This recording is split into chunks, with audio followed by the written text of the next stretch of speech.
and welcome to the official Sasquatch and Squirrel show. Today, we are going to talk about the industry of death. And we actually have a special guest with us today who is a funeral director. Say hi to Sarah. Hello, everyone. My name is Sarah, and I'm a funeral director with the state of Florida. And I've been in the industry for roughly 12 years. All right. Sweet. The fans really came through with this one on us, Tim. We have a total of almost 50 questions, I believe. Yeah, they're 43. Oh, wow. So, yeah, it's going to be a good time. Buckle in, kiddos. Absolutely. I guess, just for the audience, tell us a little bit about how business is conducted. Let's just say I just had a family member that passed away. What do I do? How do I get in touch with you? How does the process go? Well, it really would depend on the situation of how your loved one passed. So, if they passed away at home, are they under hospice care? Is there a doctor on scene? Is this something that the police were involved? It really matters on the situation. So, if you're at home and your loved one passes away under hospice care, normally your hospice nurse or your social worker through hospice would usually call us to let us know that your loved one has passed and that we are to bring them into our care. If there is no hospice care or if there's no doctor on scene to pronounce, usually the police need to be involved. And you just need to call 911, let them know that the situation has happened and that you just need some help. And what will happen is that the police will come over, they'll investigate, making sure there's nothing questionable, like if there is any malicious intent involved or anything of that nature. So once they've cleared up their investigation and they say everything is okay, they will go ahead and call us once you've decided on who you wanted to use. So they will ask you, are there arrangements in place? Do you have an idea of who you want to use? They will go with whom you select. So that is a big thing there. Okay. If your loved one passes away in a hospital, though, it's different. The hospital usually has on record when a person comes into their care, whether they have arrangements in place, who they've selected beforehand, if they're in for surgery or something like that. If there's nothing and it is an emergency situation, they usually will have either a morgue or a courtesy team that will hold your loved one until you have made a decision. So it really depends on the hospital and what their regulations are. Okay. Gotcha. I got a question for you here. Is your job a 24-hour job, or is there like set hours that you work? How does that work out? So normally it is Monday through Friday. The company that I work for, we are 8:30 to 5 p.m.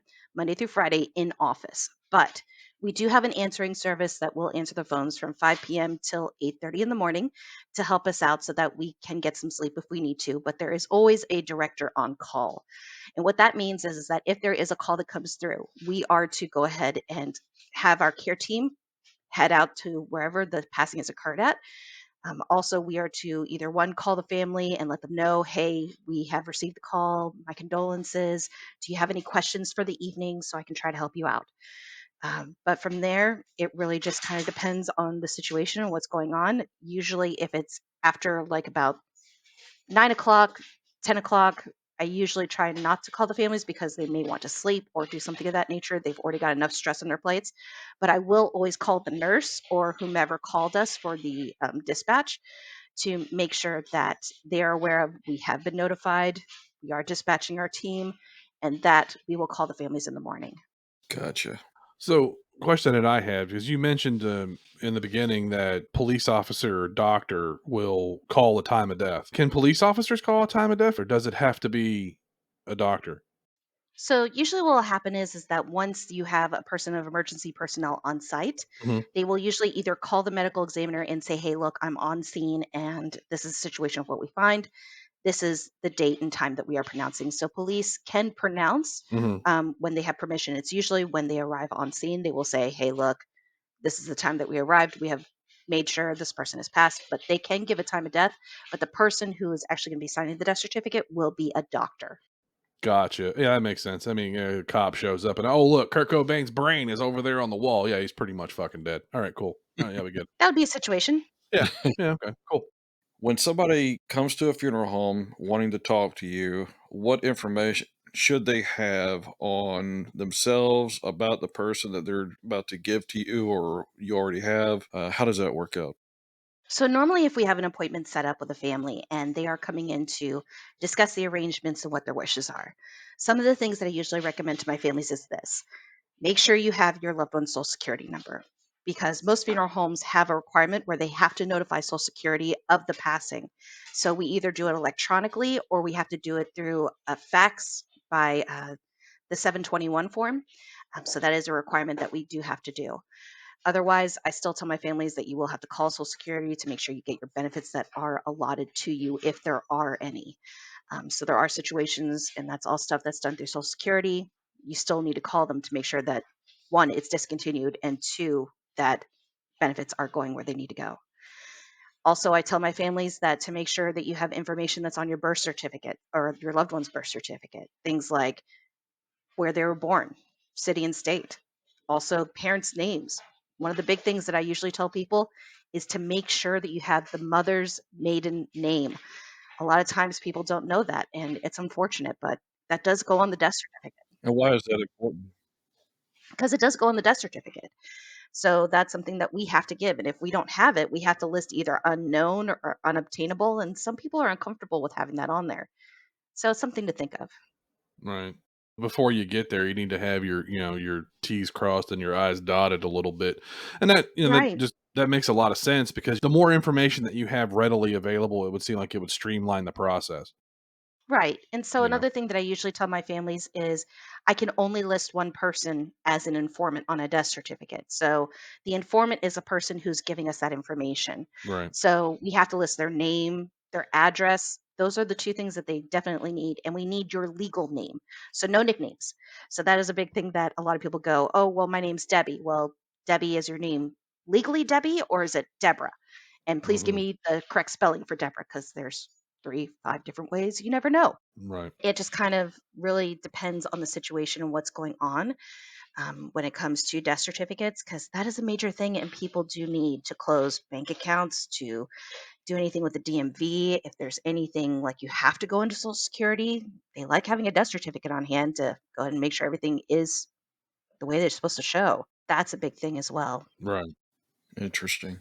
I used to work on the grave digging side. I was a groundskeeper. I used to help manage a 375-acre cemetery that had three mausoleums on the property. That two were walk-ins and one was a garden mausoleum. In the cemetery that I worked in, it was a funeral home on the property that owned the cemetery.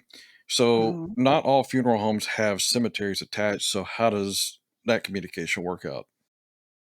So in that instance, if you have a what we call satellite offices or a main office for a funeral home that does not have a cemetery on grounds, then usually we have connections, things like phone numbers, names of people who help with the cemetery grounds that we can get in contact with.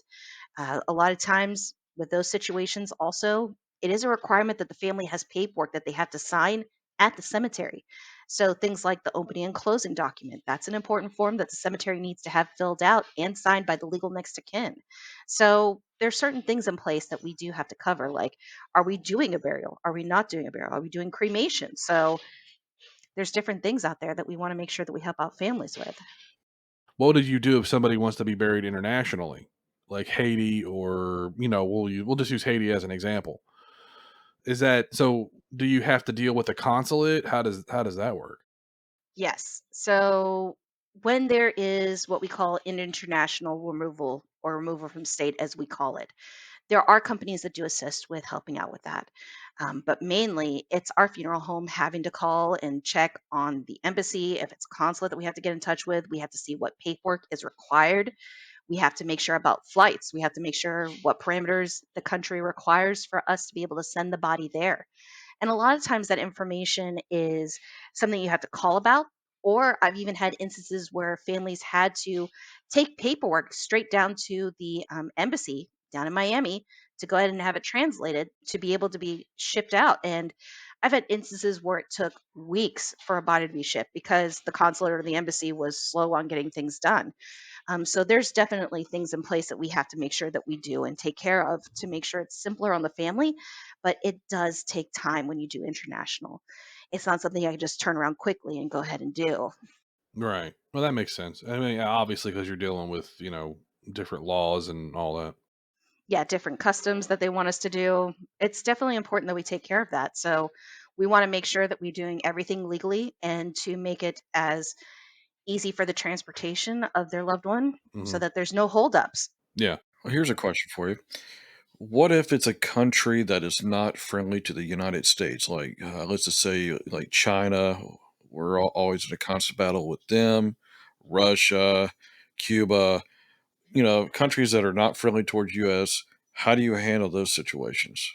We do the best that we can no matter what kind of relationships there are with the US and somebody else. That's good. No matter what, we're going to help with what we can, no matter what the situation is. And if there are holdups or if there is anything of that nature, we will relay that to the family and say, hey, this is a situation of what we're dealing with and what they're telling us and what we have to do. And it may take a little bit longer, but we're going to try to help with what we can. Yeah. It's good that they actually put the politics aside to take care of a body that, someone that's passed from their country or wants to be buried in their country or whatever religion they got. It's good that they honor that. They kind of put their politics aside so they can do all that. It's good. Yeah. Yeah, most of the time they will. So it's just you have to make sure that you have all your ducks in a row, making sure paperwork is correct, making sure you have your letters that are specified for the country to be able to send the body over there or even to just send cremated remains over there. So we have to be really careful about those things. Now, how do you store bodies? So there's a couple ways that could be done. One, your loved one could be embalmed if that's an option that you want to do. Or two, there is the option of refrigeration. A lot of people don't like that saying about refrigeration, but it is necessary because we want to preserve the body as best as we possibly can until we have all of our permissions in place to do the situation that you want us to do. Hmm. So if you're wanting to have somebody buried, are you having a service? Is there going to be people involved? Are we talking about a big gathering? Or are we talking about a small gathering? Is it strictly just intimate family members? Or is this something that's going to be a cremation later on? Or is there no service? Are you handling a celebration of life on your own, or do you want assistance from the funeral home? There's definitely different situations, and that's why we ask the questions that we do. Are you wanting to have a service? And it's all about choice. What are you wanting? Do you want to have a service? Did your family pre plan to have something in place? Those are the kinds of things that we have to take care of and want to make sure that we honor. So it really depends on choice. At least we have the option of choice. Right. Yeah. Now I don't know if this is in your scope or not, but have you ever had any come across anybody that embalming is against their religion or anything like that? I wouldn't say some, well, let me think about this. So, in regards to embalming, it's not so much that it's against their religion, but it's just a matter of preference. There are some Right. people who do not want that because it is chemicals being injected into the body. Hmm. And some people are really against that. They want to do like a green service where there is no embalming. They just want to strictly have their loved one placed in a cemetery without any sort of frills or fuss, but they want to have a service at the graveside. So they're looking at doing a shroud instead of a casket, or they're looking at something that's more of a wicker to make sure that their loved one is not having to have the chemicals in place. Hmm. And there are options for that. So it's a matter of choice, but you have to do it in a safe manner for everybody present. So that's a big thing. Yeah, absolutely. I'm hearing doggos in the back. Are you a dog owner? Yes, I am. I have three dogs, and they are currently causing a fuss, unfortunately. I have a 10-month-old puppy who is insisting on playing while the other one does not want to play. So, Usually the way it as much works. as I would like them to be quiet, they're dogs. So we may hear a little Exactly. bit of barking every once in a while. And the more you tell them to do something, the less likely they're going to do that. So just Oh yeah. if anybody has a problem with doggos clicky clacking in the back, they can find another podcast to listen to. There you There you go. go. I personally love dogs. Me too. I like dogs more than I like people, man. Absolutely. Because So you could trust a dog. You can't always trust a people. that's right. Let me ask this. On your side of things, what is one of the things that always comes up that always kind of sticks in your craw that's like, I don't like when this happens and, I wish people were more informed about? One of the biggest things is that um, you're forcing me to buy a casket. You're forcing me to buy an urn. No, no, I'm not. You don't have to if you don't want to. You can purchase things on your own. Um, If you want to purchase a casket outside of a company that you're using, you do have the right to do that. The big thing is that a lot of companies will not guarantee the item that you purchased. So if you are purchasing an outside casket, let's say you're ordering it from Costco or from Sam's, because they do offer those now. Also on Amazon, you can buy a casket. If you decide to go with one of those, I know the company that I currently work for requires a family member to be present when the casket is brought to our facility. So then that way they can look it over, make sure if there's any sort of dents or dings or anything of that nature. If there's nothing that you like about that casket, that you understand that this is under your responsibility because you purchased it. We will take it into our care. We will use what you want us to use, but please understand that the things that we order or the things that we offer are things that we can guarantee, things that we know work, things that we know have a standard and a protocol. I don't know what Costco's offering or what Sam's is offering or what anybody else is offering. The item that you purchase separately from what I offer, I'm more than happy to fill. I'm more than happy to do what you need me to do with an urn. If this is the keepsake that you want, I'll fill it for you. No problem. But please understand that if I get it and it's damaged when I receive it, I can't do anything about that. Right. So as much as I want to sit there and be like, yes, I totally understand because in this economy and the way things are going, things are super, super expensive. And I don't make those prices. Right. I don't have no control over that. So if I did have control over it, darn, I would sit there and sell these at cost, including with like what the shipping handling was. So then Hmm. that way I'm not having to worry about it. It's taken care of. At least I know I received it. It looks good and it's good to go. Right. Yeah. But I have no control over that personally. And for those that don't speak Tennessee, stick in your craw means make you angry. Look, I'm a recovering redneck, all right? I'm trying here. Damn Well, try harder. it. I'm kidding. Harder. Harder. I don't know. Anyways, All right, here's another question. God damn, all these questions. I know. Oh, that's what we're here for. All right. Somebody has power of attorney and they want to throw that in your face. Well, I have power of attorney. What do you say to them? Oh goodness. Okay. So this is another one that may stick in my craw.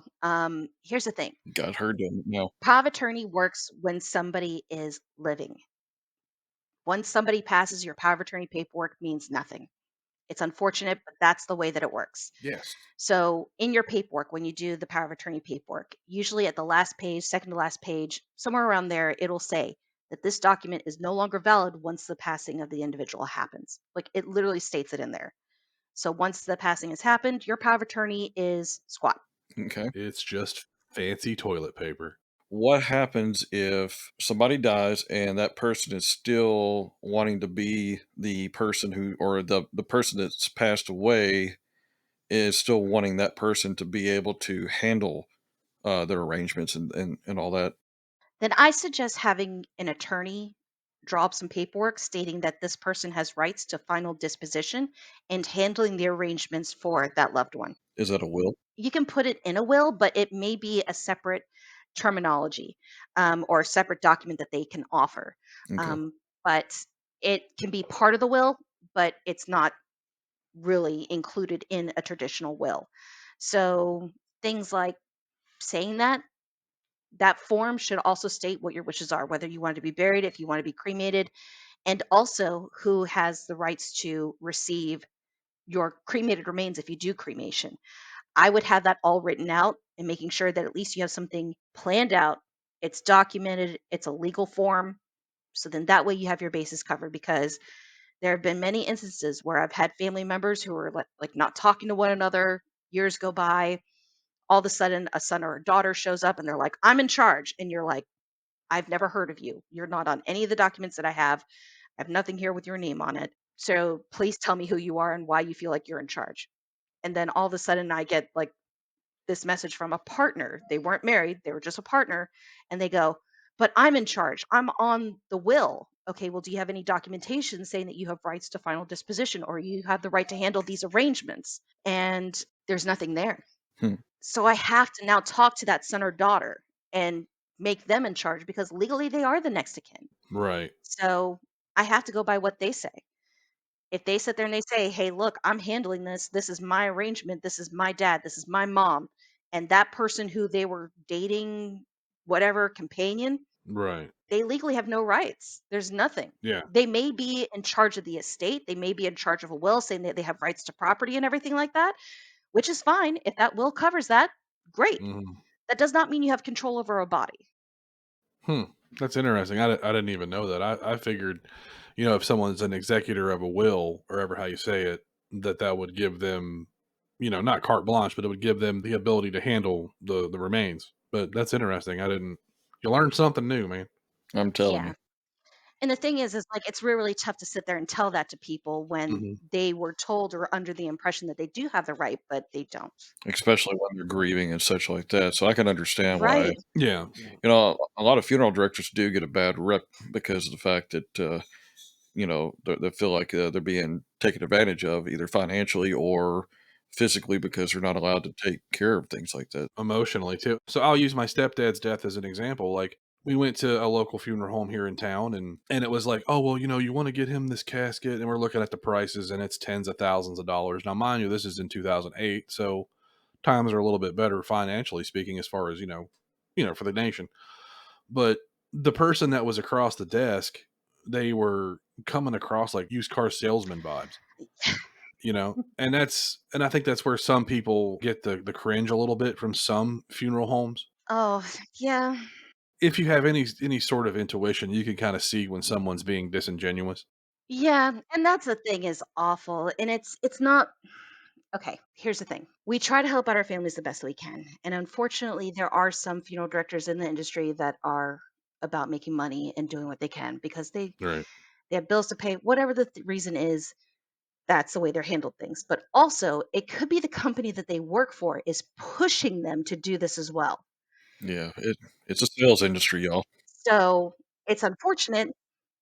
There are some aspects where people have to understand, unfortunately, that this is a business. Of And course. there are things about that we have to do that we are required to do. Now, whether you make that choice or that selection, Hmm. that's up to you and what you want to do. And I hate putting it that way. It's just for me personally, I'm the type of person who's like, look, you purchase whatever you want to purchase. If you don't, you don't, you don't have to. That's the way that I am.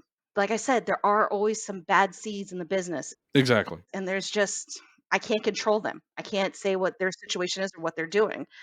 But it's unfortunate that those people had to go through that instance and had to deal with that. Right. That's not Right. something somebody wants to do during a time of grieving. No, of course not.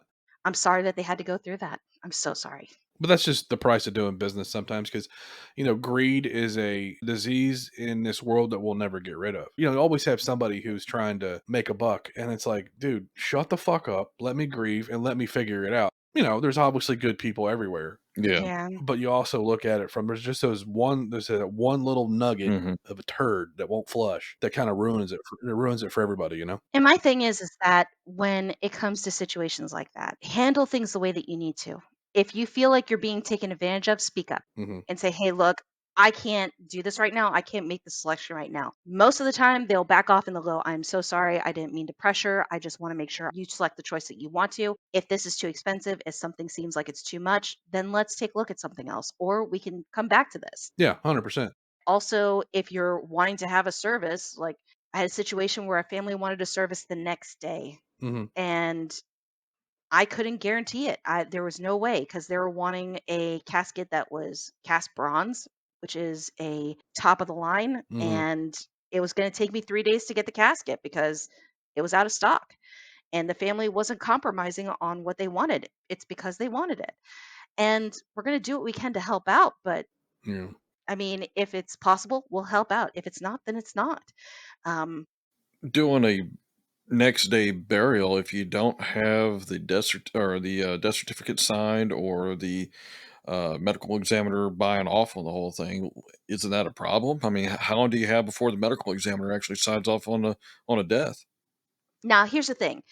A lot of times, if the passing is considered natural causes, and usually most situations, they will say that it is natural causes. The only reason that the medical examiner will get involved in a burial in the state of Florida is if there's some malicious intent or if there's a fall involved.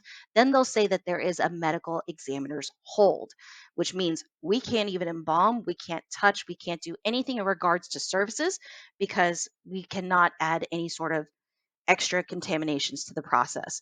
And I was just about to say that's gotta be for forensic stuff. Yes, so that's for that reason there. So, I'll just tell everybody what I do for a living. I'm a surgical technologist by trade, which means I assist surgeons in surgery.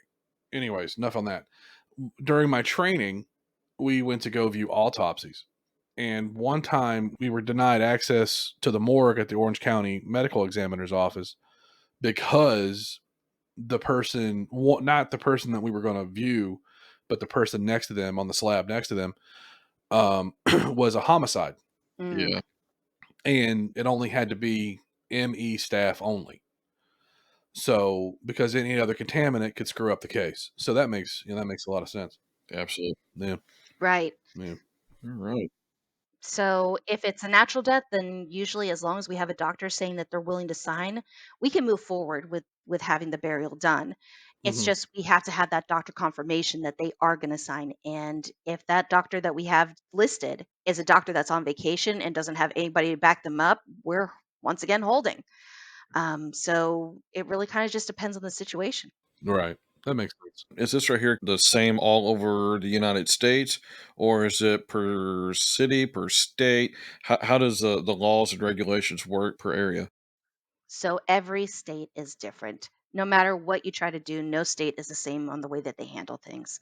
So something that may take a day to do a cremation in New York, on average here in the state of Florida, you're not going to get a cremation done within, I'd say, 4 business days. Sometimes it's quicker, it depends, but in the state of Florida, you are not allowed to cremate a body within the first 48 hours of a body passing. You just can't. Right. That's part of Florida law. You just have to give time for the medical examiner to be able to do the things that they need to do. Mhm. So they review what the doctor writes for the cause of death. If your doctor has not signed the death certificate, there's no way I can push the paperwork over to the medical examiner saying, hey, we need approval. Mhm. They have to do things in order. So we go ahead and we get the information from the family, like what is your loved one's full legal name, date of birth, date of passing, where they were born, the social security number, parents' names, all that stuff goes on that death certificate. Okay. We review it with the family to make sure everything is correct. Spelling of names, addresses, all that. We get the cause of death back from the doctor, and legally, doctors in the state of Florida have 3 business days to give us a cause of death. Mhm. So that is legally what they are allowed to do. So if a passing happens on a Friday, guess what? The weekend doesn't count. Monday would be the second, Tuesday would be the third. Once we have the cause of death back from the doctor, then we can send it on to the medical examiner for them to review. Mhm. Now, legally, medical examiner could take 24 to 48 hours to give us an approval. If they give us an approval, they issue a number that we can go ahead and do the cremation and then order death certificates at that time. It's a process. Usually it takes anywhere between 7 to 10 business days on average for everything to be done. Like I said, sometimes it is quicker. Sometimes we have a doctor sign a death certificate that day and we are like, thank you. Thank you so much. You've made my job so much easier. I love you guys. Please keep doing what you're doing. Right. But I will say we do have some doctors that take forever to sign a death certificate. And there are some days I'm just like, should I just walk it down there? Yeah, Well, Like, doesn't fucking surprise me at all because hell, you go to a doctor's office and you got to sit there, even though you have an appointment, you still got to sit there for 2 to 10 hours waiting on them fuckers. That's another episode. yeah, don't get your blood pressure up, Tim, okay? Yeah, clear. Remember your breathing exercises. But One no, hundred percent. well, like, I have firsthand knowledge of working with physicians, and we have a saying: there's real time, and then there's physician time. Now, let me reiterate, okay? The doctors that I work with currently are all excellent. They're never late. They're always on time. Actually, they're usually waiting on us. So, that being said, to any of my coworkers that may or may not listen to this podcast, you are not lumped into this thing that I'm speaking about. Way to kiss up there, Buttercup. Don't judge me, sir. I'll do what I want. Fine. All right, I have one more question before I God, guess we jump into the questions from the audience. this take forever, Tim. Jesus Christ, man. I know, right? So my biggest fear is I have this insurance policy, but I've heard horror stories about insurance just dropping the ball. So how does insurance work in the funeral industry, and how do you guys get paid from it? Is that something I could depend on paying you guys, or do I have to come out of pocket for the money and then get reimbursed by insurance? How does that work? Okay. So, using a life insurance policy to pay for the arrangements is accepted with most companies, actually, a lot of them, because we do have third party companies that can help us out with verifying the policies. Now, when I say verifying the policies, there are certain requirements to use a life insurance policy to pay for the arrangements. So, things like, is the policy at least 2 years old? Is there enough money in the account or the life insurance to be able to pay for the arrangements that you're wanting to have done? And then, is the policy active? Was everything paid in full? Because there have been instances where people were doing credit card payments to their life insurance company, and then somehow the card got hacked or something happened with the card. It may have expired, and then they stopped payments. If they weren't being paid, most of the time the life insurance policies will use whatever money has been currently paid to keep making those payments out of the policy. If the money runs out, you no longer have a policy, it's no longer active, and you have a dead policy in your hands, unfortunately. So, there are certain things that we have to double check. Also, if the policy is assignable. And when we say assignable, it means, can I actually, as a funeral home, have access to whatever dollar amount that I'm needing to make sure that your wishes are able to be fulfilled? Because some policies say that they will not pay a funeral home, that they will only pay the family. And that's mostly your group policies that are straight through like companies that you are working for. If you have like a life insurance policy, let's say that it has like $250,000 and you want to use that policy to go ahead and pay for the arrangements. A lot of times, that $250,000 policy is not going to pay right away. In that instance, a lot of times funeral homes will go ahead and place what we call an insurance processing fee. And that processing fee basically helps to cover us so that when we know that the policy is valid and the policy is able to be used and that we are going to be confirmed that it is assignable, and that we are going to be paid in full from the insurance company.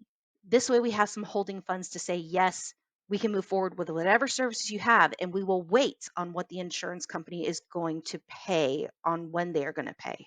Gotcha. Because I've had times where insurance companies took 7 to 10 business days to even verify that they would pay us. Oh, wow. So during that whole time, I cannot move forward with anything until I have that verification that that insurance company is going to pay. But why not? The money's there, right? Yeah, the money may be there, but they may not want to pay us and they may just want to pay the family directly. Gotcha. And if you're waiting for your loved one to be able to do a service, some people don't want to wait that time frame, Right. which is totally understandable. I wouldn't want to wait 7 to 10 days to go ahead and have my loved one buried. I want them buried. And if you have no other way of paying for everything, it could hold up having services, have anything else done, and it's awful for the family to sit there and wait and question. Now, I've had some people who are just like, "Look, I have a $5,000 policy. It's through something like New York Life, and we want to go ahead and have this paid for." Okay. And most of the time, companies like New York Life are pretty quick with, like, "Yeah, we'll pay. No worries. Do you need a death certificate? No, we'll go ahead and get it done." Yeah, Okay. Because we are a funeral home. We are verifying that we are who we are, and they're willing to pay, and they're saying, "Go ahead and do your thing." Good deal. Perfect. So it just really depends on the company and who you're dealing with and how much that dollar amount is for that policy that could put a hold on whatever services you're having and what permissions they need to be able to pay us. cool. Gotcha. All right. Well, I think we should probably let's get to some listener questions, shall we? Okay. I do want to preface this and say some of these questions Are a little weird. are a little weird and slightly interesting. So just Okay. roll with the punches, Sarah, and we will have some fun. Okay. I'll All do right. what I can to answer what I can. All right. And I'm gonna do my best not to do a dumb redneck voice when I read these questions. Anyways, first question comes from Blair Joey, and they ask, "What made you want to become a human taxidermist?" Human okay, that's a new one. I like that. So, in regards to becoming a human taxidermist, there is a difference between being a funeral director and an actual embalmer. Your embalmer is the one that actually does the taxidermy, as you put it. But basically, that is the process of actually making sure that your loved one is preserved properly to be able to do viewings and services.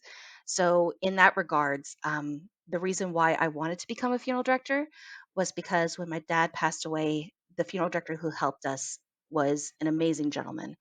And he really opened my eyes to an industry that is not really talked about or discussed. And it made me want to be able to help out people the way that I was helped.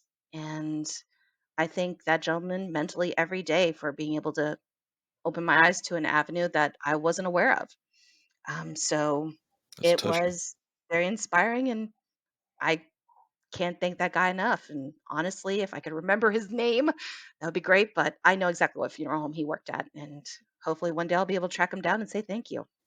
Well, Well, nice. shout out to Mystery Undertaker. Good job. Yes. There you go. All right. Another lighthearted question. I answered this one, and I'll tell you my answer too. This one kind of Okay. broke me. He goes, Scott Miller asks, do you do cremations original or extra crispy? Like I like my Oh, bacon. wow.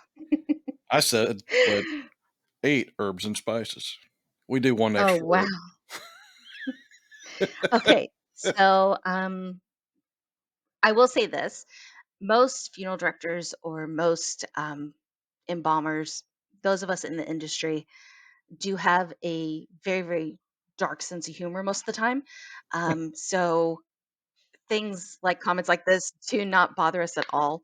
Um, I just kind of roll with it and just honestly say that in regards to that, please, everybody, do not be offended. But very well done.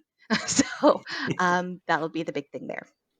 Good Just deal. it's as tough as a Denny's steak at 2 a.m. Ooh, naming companies. All right. All right. Ugh, Ugh, Jesus Christ! I that got bomb's around for yeah. everybody. My fucking, that gave my diarrhea. Nasty. You're nasty. All right. So Kenny Lowe asks, any chance of selling me some false teeth for around $50? Okay, the answer is no.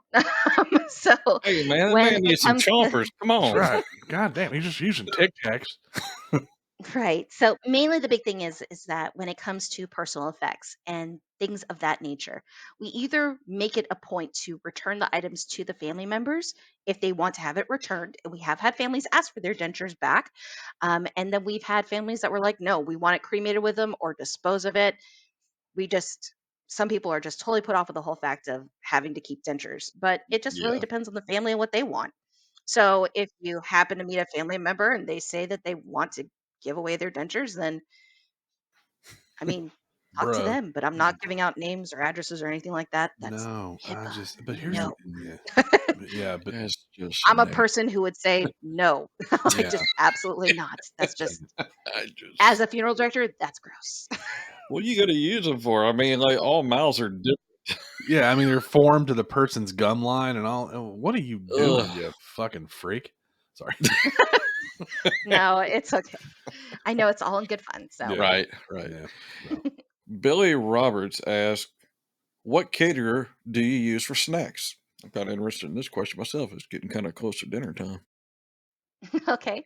So, in regards to catering, it really just depends on the company and what they use for snacks. Honestly, it depends also on their budget and what they have available. But if you guys want to have like actual like Sonny's barbecue or something of that nature to come out and cater your service, as long as they handle the perimeters and follow the regulations of that funeral home, you could pretty much have anybody show up with food, but they have to understand that there are liabilities and things like that that we have the family sign off on, like, hey, this could contain peanuts, or if you have allergies, please ask the family. But a lot of times, companies will have their own catering companies. You just have to see who they go through. Yeah, and as a fellow Southerner, we do a potluck. Everybody in the family that can or cannot cook brings shit in for everybody to eat. Yeah. Yeah. Yeah. And A lot of times, funeral homes will not do that for the simple aspect that we don't know what they put in their food. And Mm, most of the time, the people who we do through catering will have a list of what ingredients are there. So then that way, when somebody asks, hey, what's in this? I may be allergic to it. We can at least talk to somebody who brought in the catering or someone who knows what's in these items. And then that way we can say, okay, look, this is what's going on. This is what's in here. But that just really depends on the company and what they prefer. Cool. Why do I get all the fucking weird ones? Anyways, because you're a weird one. fuck off. No, Roll with the punches. Roll with the punches, big guy. God damn it. Anyways, Josh George asks, "Do the dead get erections?" Okay, so no. Perfect. not that I've not that I've seen, no. But also, I haven't heard anything or any stories from my coworkers who are embalmers stating that they do. So, and I haven't done anything of the nature to even try that out, or nor will I. Well, and So here's the more that's just no, here's the no. more important part of that. Why do you want to know, Josh? Why do you want to know? I bet that thing looks like a fucking wet Fucking tube sock. purple nurple, or something Oh terrible. no, Terrible. we're gonna leave that there. Just Just no. look like a dead prairie dog on the side of the road on a hot Oh summer my day. goodness. All right. Let's see here. Bobby Ware asks, can you lower your prices? Put me on sale 50% off for my grieving family. Okay, so the answer is I have no control over what the pricing is. It is not my company. I don't make those prices. And there are options to do a payment plan if you pre-arrange. So that's probably the best bet of what you want to do is pre-arrange and decide what you want to do and do a payment plan so that you get what you want. Now, I get a lot of people who ask me this, and as much as I'd love to help and say that, it should be something that is taken care of by the state, we are not a communist society. So we do not have those kind of regulations where the county or where the state will do that. There are indigent programs, which means that if somebody does not have the monies, each county does have to have a plan of what they can offer here in the state of Florida. So it may vary by state by state. So double check with your state or double check with your county of where you reside, what their regulations are for an indigent process if money is an issue. You have the right to choose what you want to have. Now, as for financing it, your best bet is to go ahead and pre-plan and decide what you want to do. There you go. Yeah. Yet another one. Sonia Rios asks, "Why are bodies so stiff?" Rigor mortis is the main thing. So that is basically the process of where the muscles contract and basically firm up. So There you go. The more you know. Okay, we got an interesting question here. Beth Costello asks, do you sell medical devices like pacemakers? Because they have been known to turn up in third world countries, being identified by the serial numbers that the company is required to keep. no, we do not sell pacemakers. We do not sell defibrillators or anything of that nature.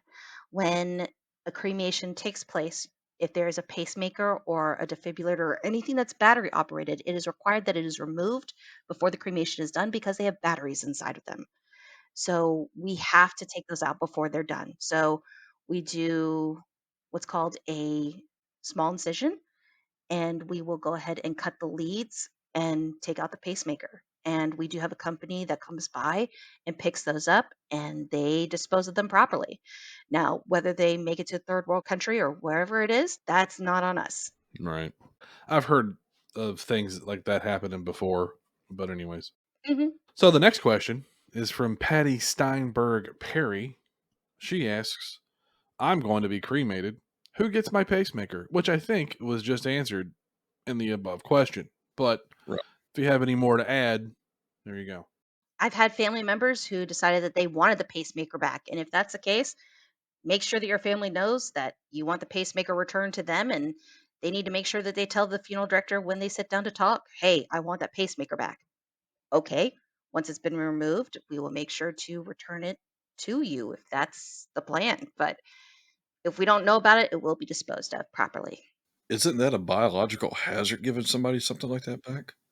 That's why we put it in a biohazard bag There you go. and we Alright. explain it to them. This has blood on it, or it may. We try to clean them up, but I mean, in all honesty, I'm being very, very blunt about this. I personally prefer that it's disposed of properly. Yeah, those are Yeah. just it's nasty. That's ultimate nasty. That's right. Alright. Since that question was already, asked, why don't you go ahead and take the next question? Okay, fine. Carol Clayton asks, "Is it hard doing family requests?" It depends on the request. There are instances where I have had very, very difficult times being able to fulfill a request, or I've had to tell a family no. And those are the hardest times that I've ever had to deal with. I don't like telling families no. Hmm. I want to give you what you want. I unfortunately do have to protect either the family from seeing something that they don't really need to see, or being able to sit there and say, hey, look, that's just not okay and I can't do it. Right. Um, so I've had instances where families were like, I want to see my loved one before they're cremated, which, we can try most cases to go ahead and do that. Hmm. But if your loved one was what we call a decomposition case, where they were left alone and they basically were in a warm facility or a warm area and their body started breaking down and we didn't get them till like 10, 15 days, even a month after they had passed. I don't want that as your last memory. Yeah. We usually will have families sign a waiver saying that they're insisting on it, and I will prepare you and tell you exactly what you're going to be seeing. Hmm. If that's the case that you want to do that, I will do what I can to help out my families. If I can do it, I will try my best. Right. But if there's certain things that I just can't do, I can't do. Yeah. I mean, well, it's like anything else, you got limitations. Yeah, and it could be simple limitations. Like I've had families that are like, I want to broadcast a video on the TV that's in your chapel. Okay, well, unfortunately, the TV that I have is old and I cannot do it. Right. So, unfortunately, that's just the way that it works. Hmm. You got to go with what you have. And if I don't have it, unfortunately, I don't have it. Right. Yeah, I get that. So, Hmm. all right. Anthony Brown asked a couple questions. I'm gonna go ahead and take both of them. Dear Undertaker, before the funeral, would it be possible to have my cousin's gold tooth? That's a lot of money to go on the ground, or would this be unlawful? Actually, if you are the legal next to kin and you have a dentist that you're going to have come take out that gold tooth, you can have that done. We just need to know ahead of time. We've had several people that are like, I want that gold tooth. I want the gold that's in my loved one's mouth. You're not the first person to ask, and you're not going to be the last one. Right. So, as long as you pay a dentist to come out and take that out, because we are not going to do it, we're more than happy to accommodate for that dentist to come in and go ahead and do that. Yeah, that falls into the not my job category. And it's a liability because what if you say that person has more gold than they did?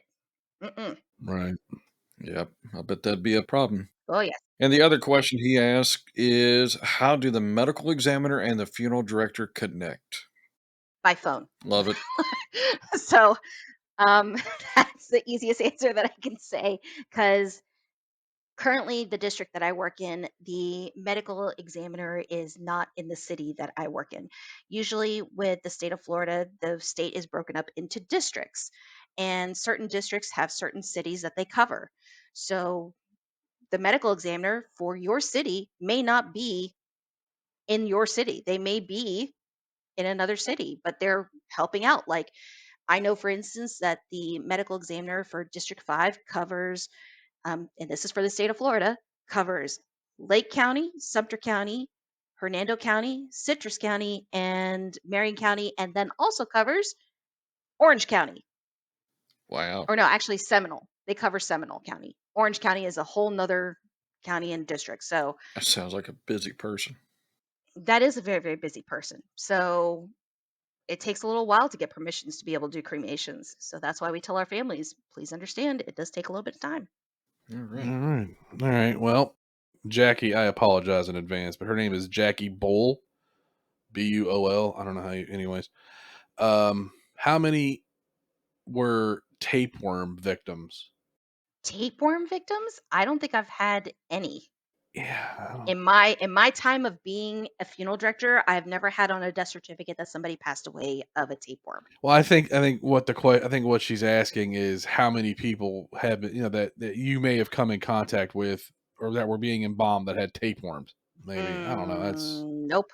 I have no idea about that one. Nope. yeah. That's okay. Yeah. Sorry, Jackie. Sorry about That's that. okay.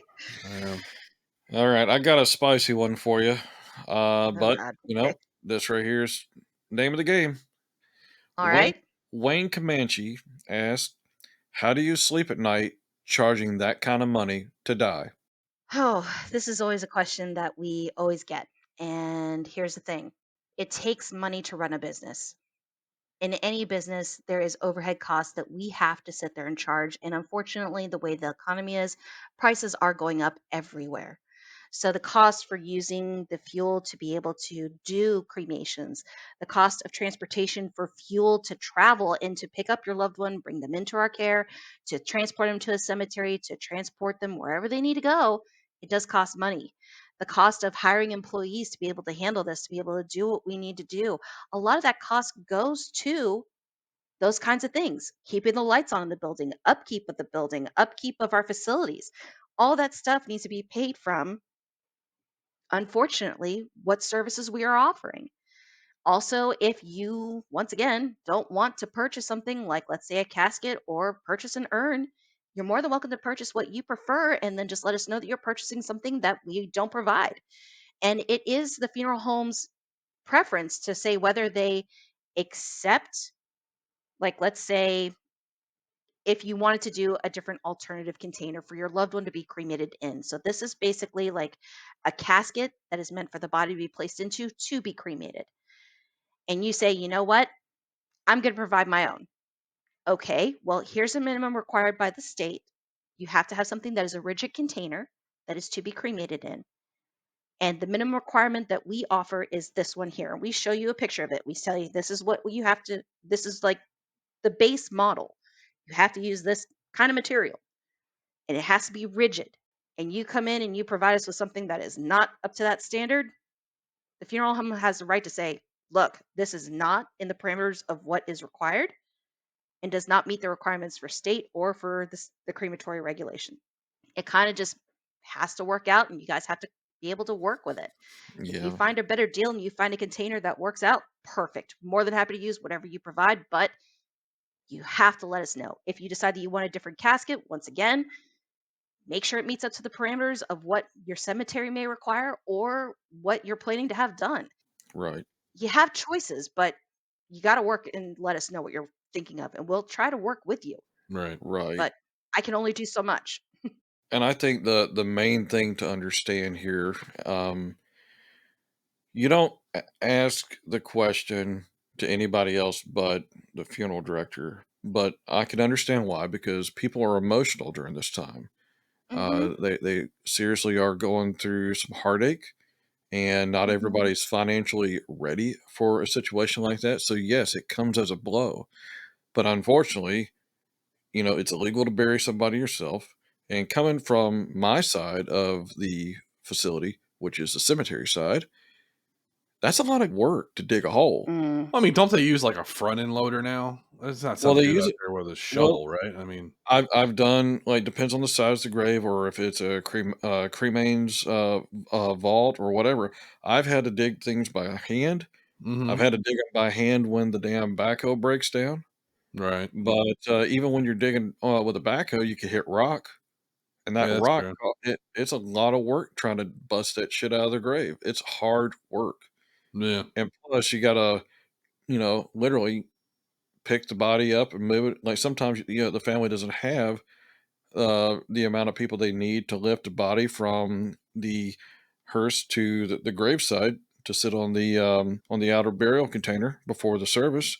So we have to help with that sometimes, and that's honorable, but it's still hard work. There's a yeah. lot of hard work that goes involved. You got to think too. Isn't a funeral just as big as a wedding sometimes? I've seen some really big burials, so I know it has to be big on your side. Oh, yes. It takes a lot of planning for some funerals to be able to make sure that it runs as smoothly as you see it run. And hey, sometimes I will say there are some services that don't go as smooth as you like, Mhm. but I mean, we do the best that we can with what we have. And I will let you know, a lot of times your funeral homes currently are very understaffed. So Yep. we are trying to work with what we have and we're going to try to make things run as smoothly as we can. But those overhead costs play a key factor in how things run. Um, Things like the embalming material. Like if we are doing a service where the embalming is needed because we're having a lot of people there, kind of want to make sure of that. The staffing to have people available to make sure that your service runs as smoothly as it possibly can, that costs money. And as I mentioned before earlier in this podcast, we don't have a communist society. So the state's not paying for this. Right. They don't pay for our gas. They don't pay for that. We have licensures that we have to keep up with, music licensures to be able to play the songs that you want us to play. So there's certain things that we have to do and things that we had to pay out that you guys don't see. And it is a business. It's unfortunate, but it is a business and it's a business that everybody, and I'm going to say this, it's going to happen. Right. There's a book that we have when we start the funeral industry that literally says in the beginning of the book, there is a 1-to-1 ratio that death is going to happen. It's Hmm. going to happen. Yeah. So either you can pre-plan for it and be at least have your wishes planned out on what you want to have done, Hmm. or there's no plan. Something happens unexpected. It's awful. Trust me, I don't want to be the one to sit there and say, "Please pay me. I need this right now. I need this right now. I need to be able to get things done." But I have to get some sort of compensation so I'm able to do the things that you want me to do. Right. And plus, you like living in a house, don't you? You like driving to work? Yeah, bills are there and I don't get paid that much. Right. Like any business that you want to be successful, the majority of the money goes to the business, not the people running the business. Does that make sense? Yeah, it does make sense. Yeah. And it's mainly the truth. It really just kind of depends. I mean, the thing is that most of the time your funeral director is not the person who owns the company. Yeah. Most of the time you are working with a corporation or you're working with an employee of the owner. So they're not the ones who get to make that price. They Right. don't get to see the bills that are coming in. They don't get to see what's happening on the other end of legalities, lawyers that we need to make sure that our paperwork is up to date and following the state regulations and the state laws that are in place.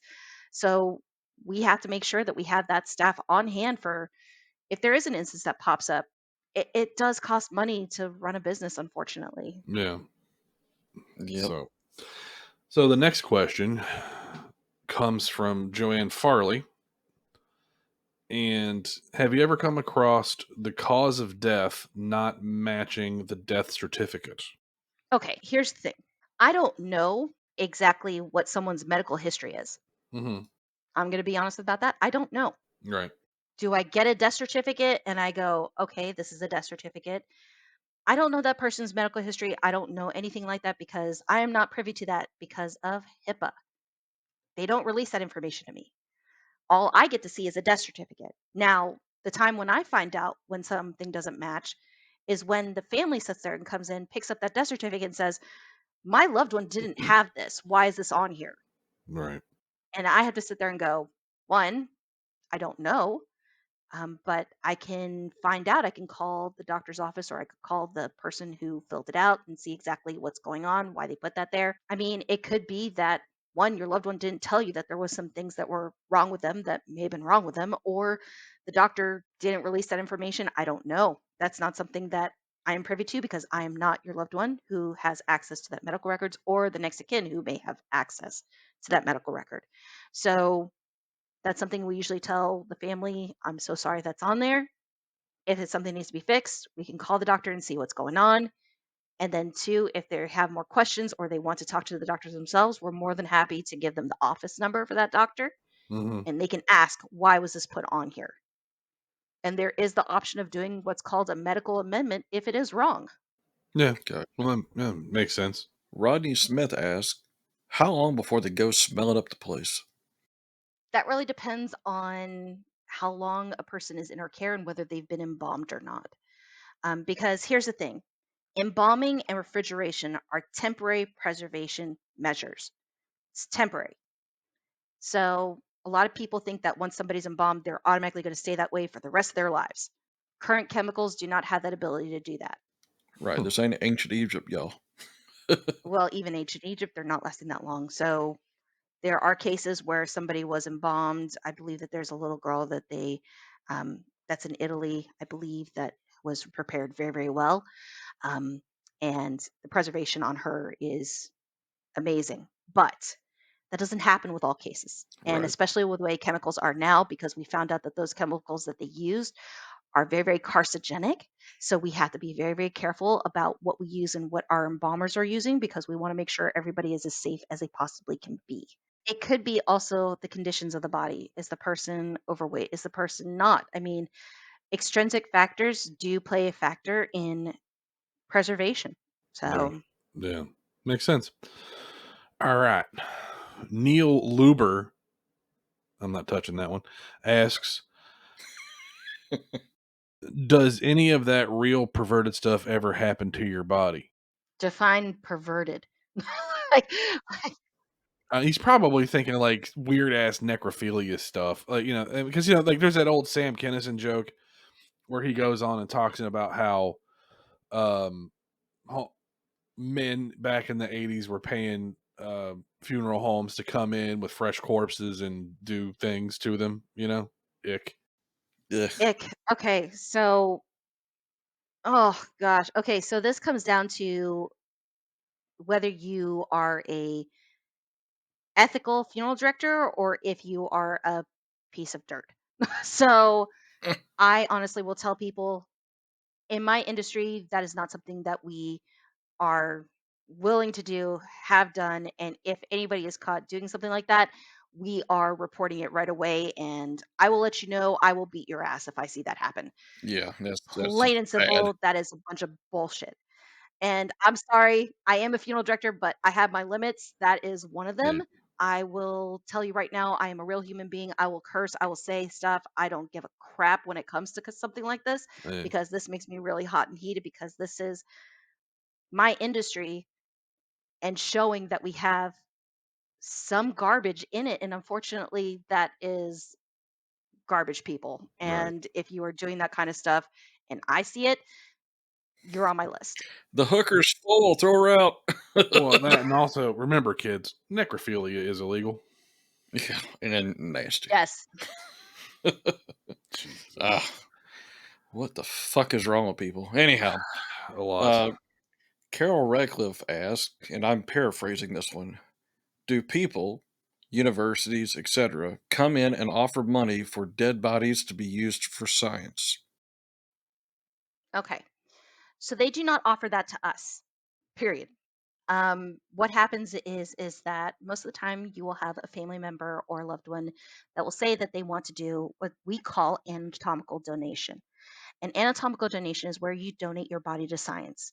There are companies out there that do offer the option to have this done. Now, they do have parameters and regulations that they want the families to follow through on. So it's out there. Now, there are colleges that do offer this option as well. But here's the thing, most colleges are not paying us for the services of having the person embalmed and all that kind of stuff. That is something that is going to come out of your pocket. So be aware of that. They may reimburse you depending on the college, but they're not going to pay us. Right, and plus, anatomical donation means donation. You are Hmm. giving your body to science. Yeah. Yep.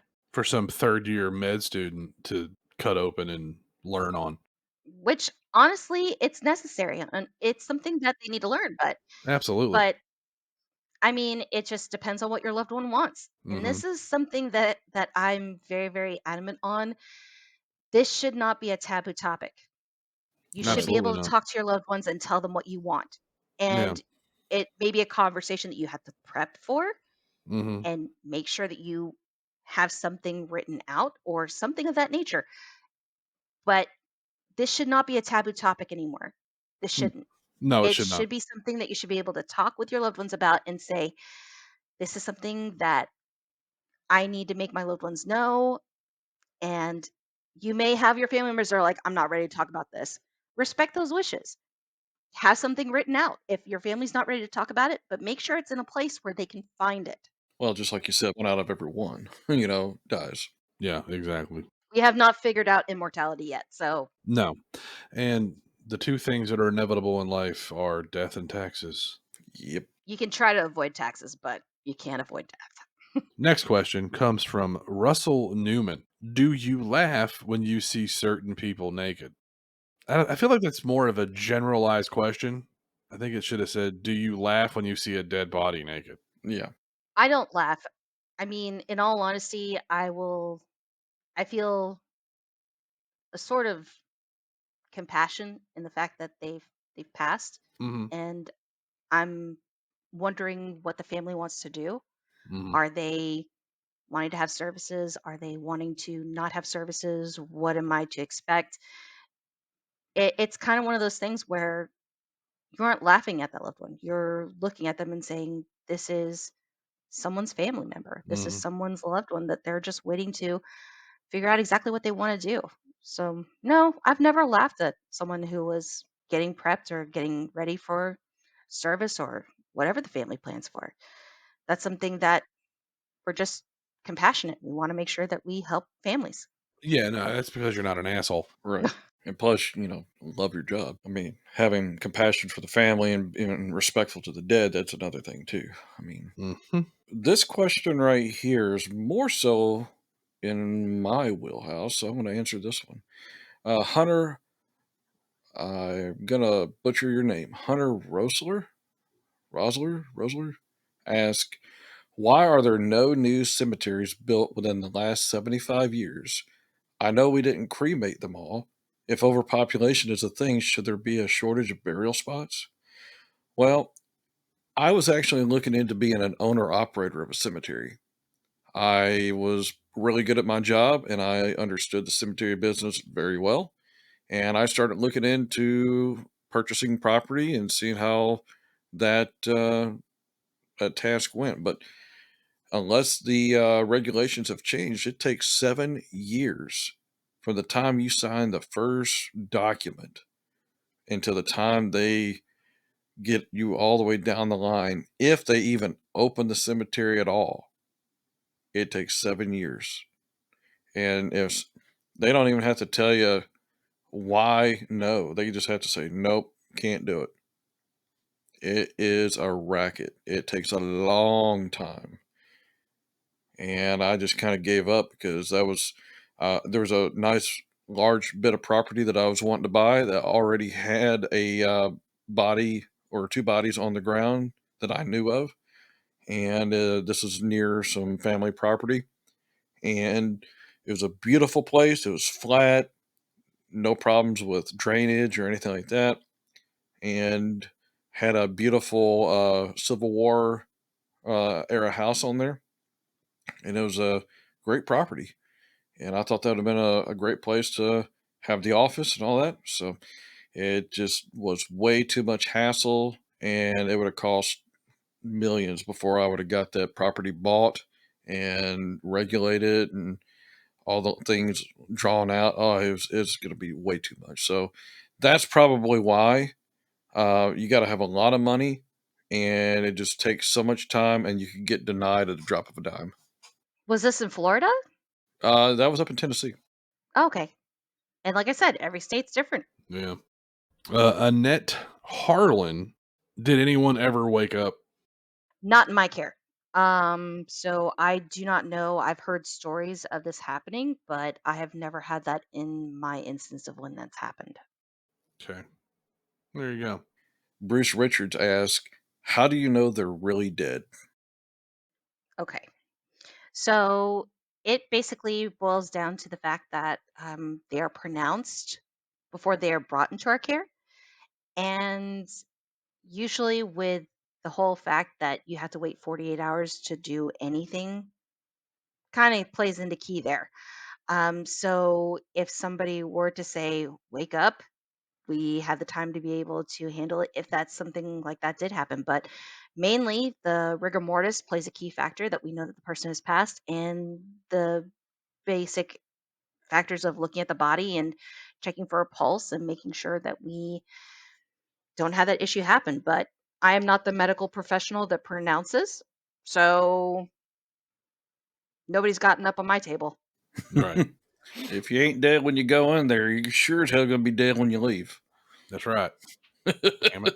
No, but see, that reminds me, like years ago, like a couple hundred years ago, they would put bells on the outside of graves. They used to have a thing called sleeping sicknesses, which is what we know as a coma these days. So people would wake up in their casket, and they would have this rope that led down to inside the casket, and when they woke up, they would ring the bell, which is where the term dead ringer came from. Yep. Also, where the term graveyard shift come from. Yep.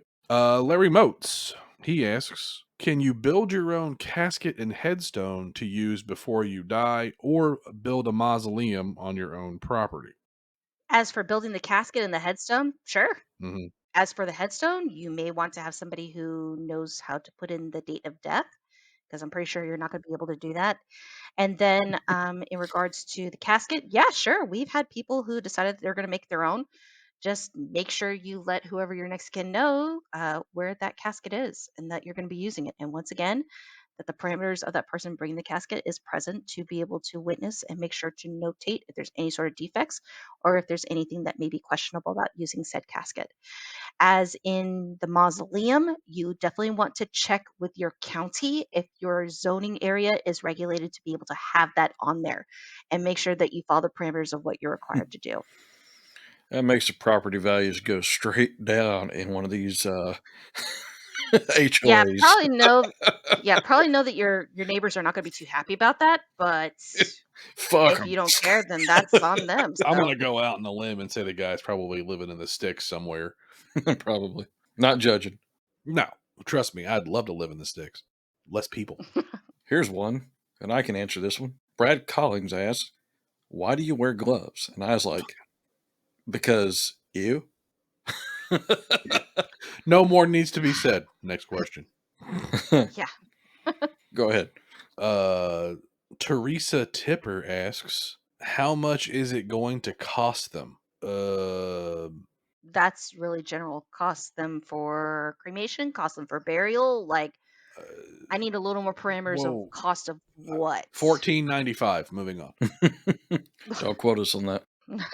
From what I've been learning today, I'm going to assume that each funeral home has their own pricing. Correct. So you don't have to go in extreme debt and buy the granddaddy Pimp mobile. bronze. Yeah, you don't have to, buy the big bronze casket and have the best high dollar headstone and all that, because honestly, what good is it going to do the dead person? It's only to suit the ego of the person that is buying the thing. Exactly. I used to deal with, rich people getting buried in the cemetery all the time. It's like they have these big grand ass uh, monuments and such. And granted, they're beautiful, a pain in the ass to put in, but it's like they bought it, they wanted it there, and it's more of a status symbol, just like Yeah. having a big ass building or a big ass house or a big ass car, whatever it's going to be. It's a status symbol, and that's just the Right. way I see it. In all honesty, it's a preference of what the family chooses. If you decide that you want to spend $30,000 on a casket, by all means, I am going to help you try to get that $30,000 casket. If you want to just do the $1,500 casket, by all means. I mean, it's what you are comfortable with. So I'm going to do what I can to help out. And if you say, hey, look, this is my budget, this is what I'm dealing with, I'm going to try to make it work. And if it can't work, I will let you know.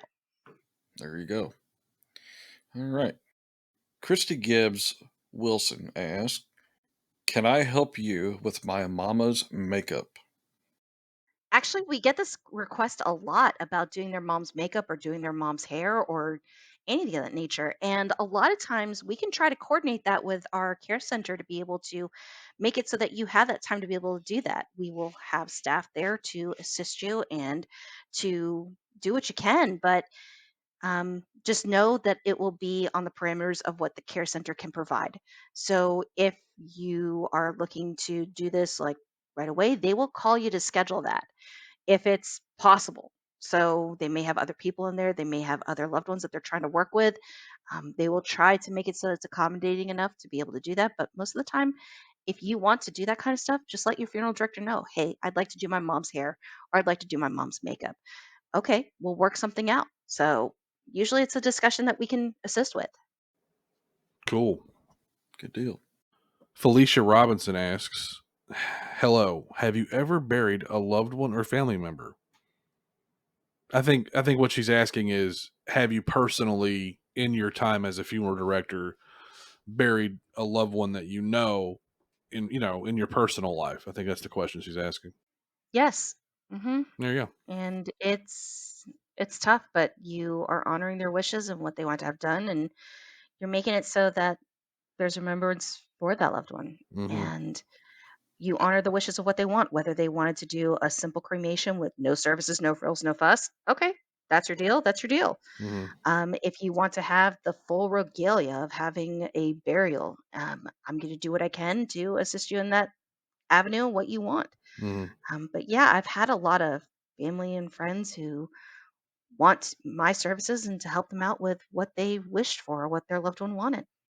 Yeah. There you go. And I have personally buried my own family. The whole reason why they chose a cemetery because I was at that cemetery, You were and working there, they, yeah. yeah, and they knew I would take care of them. And me, there's no higher honor. Yeah. Yeah, hmm I used to really love the honor that went with that job because I learned a lot about life and religion and death, and I look at death a whole different way, and I'm sure you do too, Sarah.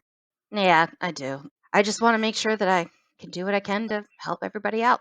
So Rob Wilson asked, "Is embalming really necessary?" Depends on what you're doing. In regards to if you're planning to have a service with an open casket and having everybody present to be able to come up, well wishes, whatever they're doing, I suggest it, highly suggest it. And a lot of funeral homes do require it because you are having other people in the facility, and we just want to make sure everybody stays as safe as possible because there are bacteria in the body that still reside in that body after the passing has occurred. So you want to make sure everybody's protected as best as they possibly can be. If you're doing a cremation and you're not having services, no, nothing like that, no, you don't have to. But refrigeration is required in the state of Florida if you're not embalming within the first 24 hours. So that's a big thing there. Yep, you don't want them going to stink up the place. Yeah, like you don't want them smelling like cousin Skunky. Anyway, No. Bigfoot video in the description below. yes. Raul Cabrera II asks, "Has there ever been a time at a funeral showing where the body was still releasing gas even after embalming?" So, not so much releasing gas. If there has ever been a point in where decomposition was not able to be slowed down even after embalming, and that's really, really rare, like really, really rare. You would know if there was an issue with any sort of gases escaping because we would immediately tell people to leave the building, because the gases that are coming out is Clostridium perfringens, and you have to be very, very careful with that because it can really harm people who are out there. So, not so much gases, it may be just that you're smelling the embalming fluid or anything of that nature, Mhm. because those are strong scented chemicals. So, I wouldn't say that it's gases, it may be that you're smelling the embalming fluids that we had to use. Mhm. Uncle Jimmy didn't fart, if that's what you're I asking. think that's what he's asking. Yeah, no. Yeah, Yeah, no. nope. Usually, that part of the body is no longer there, sir. Yeah, because leave it to me, that's going to be me when I'm dead. I'm going to be like going, "Pert." That's his way of saying he loved us. He did. He's doing what he loved to do in life. Right? Shit on everybody. One last time. Right? All right. Betty Connolly asked two questions. How dare her? Right? Get in line I'm with the okay with rest it. of them. Go for it. All right. Um, I think what I'll do is I'll ask one and then I'll ask the other one after you answer. Okay. Do you treat them with dignity through the complete process? Yes, Next question. we do our best to do that. So We want to make sure that everybody is treated respectfully no matter what. So if they are having a cremation or if they're having a burial, no matter what the situation is, we are going to treat them to the best of our ability. Beautiful. If they are cremated, how can a family know that those ashes are their loved ones and not mixed with any other person's? Okay.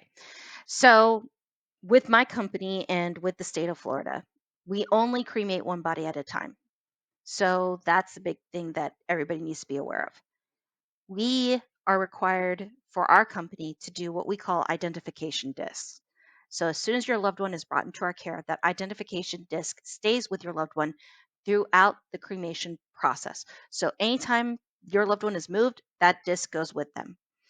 If they're being cremated, that disc is placed in the crematory or posted outside the retort, as we call it, the crematory, and we go ahead and we have that kept with the body no matter where it is. During the processing of the cremated or of the bones, because those are processed into a fine powder, and when you get the ashes, or also known as the cremated remains, we do attach that disc to the bag that the cremated remains are inside the urn that you selected. So we go ahead and we do what we can to assist in that. And we will show the family exactly what they're looking at. And we will explain it. Hey, this is the disc that is attached for your loved one. It stayed with them through the whole entire time that they're in our care. This is proof that we are giving you your loved one back.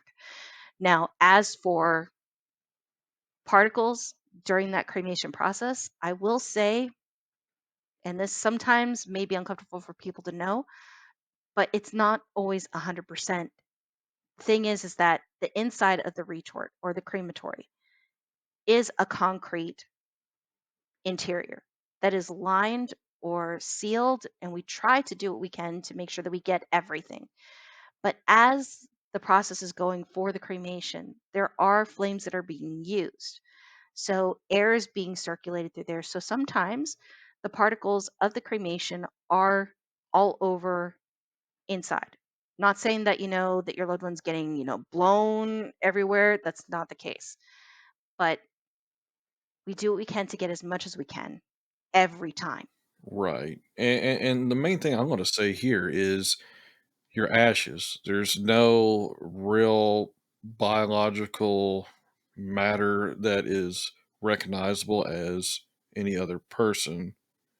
You can't tell one ash from a different ash, and there's no DNA you could pull off that, I don't think. No, because I think the DNA would be, Burnt at up. that, yeah, burnt up at that high of a temperature. Correct. I understand the question, and I understand why that question's out there because they want to make sure you're going to get all your body, but there's no real way to sweep up all the ashes. Yeah, Even if you use the high powered Hoover, you're not going to get it. well, I mean, look at it. I mean, I hate to equate it to this, but look at it like trying to sweep up that one little line of fucking dirt in a dustpan. Yeah, right. That one little nugget that won't go away. Right. That's just the same thing. Frank Caruso asks, "Do they take the jewelry?" No, a lot of times we do not take the jewelry. If a passing happens at home, our care team, at least the company that I work for, will try to take off the jewelry at the house and leave it at the house because we don't want to take that into our care unless you specify that you want us to take it so that it's cremated with your loved one or buried with your loved one and you're insisting that we take it. Now, if we can't get the jewelry off, like let's say that it's just a wedding ring that is really on there, really tight, and we don't want to damage the body any more than trying to wiggle it off. If we Mhm. can't get it off, we let the family know. We are to notate that this ring is being brought into our care. We are to sit there and say that the family understands that the ring is coming with us. And if the family wants to have it returned, then we will try to return it. If we can't get the ring off, we'll either cut it off, like, on the metal, not the finger, the metal. Bye bye, digits. Oh, because trust me, I've had people ask, "Did you cut my loved one's finger?" "No, I did not." No. But we will use things like dish soap to try to get it off. We will do things like, the string method to get the ring off. Um, Like pulling a tooth. just basically trying to take off that ring to the best of our ability without doing any further damage to try to get that back to you. Now, we will make sure to get that ring, whatever jewelry is in our care, to the family because We don't want it. We're not going to do anything with it.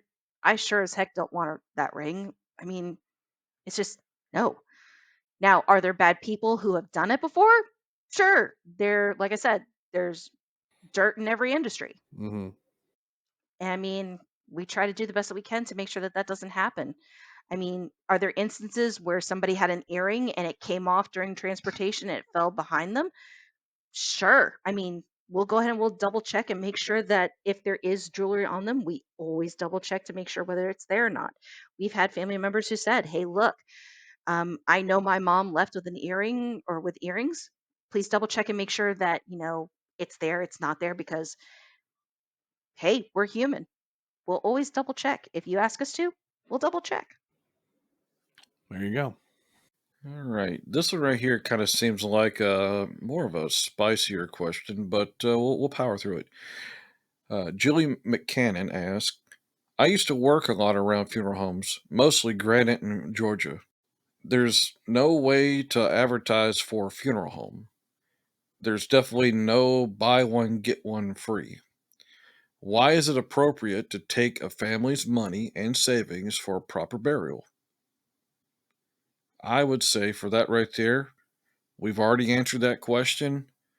We understand it's a touchy topic, but we are not a socialist country. You have the right to choose whatever service you want, and the cost of the funeral is upon you. And for advertising, there's always advertisements in paper for funeral homes and such. Now, there's no buy one, get one free. You can't like buy a body, like a funeral and get another funeral free. It doesn't work that way. But I have noticed, like in the cemetery that I worked in, they did have opening in new sections that they had buy one get one free on graves. Plots, So yeah. yeah, there are those issues where you can get those far as buy one get one free. But far as a funeral, you're right, there is not one. But here's the thing: when you're asking why, why is it appropriate to take families' money and savings for a proper burial? Um, Delicately speaking, and my question to you, you see how well our government runs our policies and shit like that? Do you really want the government running your funeral where you get no right to choose what you want to do with uncle, daddy, mama, any of these people that mean something to you? Right. It's tough. Yeah. So, unfortunately, yes, we understand that it's an emotional thing. We get that. It sucks to come up with that money because death is not convenient for anybody. No. It hits at the wrong time. You might have just dropped all your money in the slot machines on the gambling boat. But guess what? Susie is dead. Sorry for you. You got a planner. Yep. All right. Next question. David Weichert asks, what were you thinking when career choice came along? Okay, so let me go ahead and I'm going to broach the subject. I actually did not start out as a funeral director. I actually started out as a mechanic. What? So I actually worked on cars first. The whole fact that I got in this industry was because of my dad passing. A female Um, mechanic. How cool. so I dealt with that aspect of my loved one passing away, and it affected me. I wanted to know more. I wanted to see how things worked, like how to get into industry, how to help out other people so that when they go through this situation that they have the help that they need. I'm going to be blunt. Am I the best one out there? No. Am I the worst one out there? Hell no. I will help you with the best that I can, but it takes a lot of work, like having to go to school for the training that you need to do. I do have an associate's in science degree to be able to be a funeral director. And I had to take a national test and I had to take a state law test. So there's certain parameters that I had to follow to be able to get into this industry and to be able to do what I could. Is that one of those jobs like the medical industry where you have to have a residency or an apprenticeship? Yes. So it depends on your state and what their requirements are. But for the state of Florida, you do have to have 1 year of internship or apprenticeship as most people would see it, to be able to even call yourself a funeral director, and you have to pass the state law test. You have to. So there's no ifs, ands, or buts about it. You have to get a degree in mortuary science, and you have to pass the national board exam.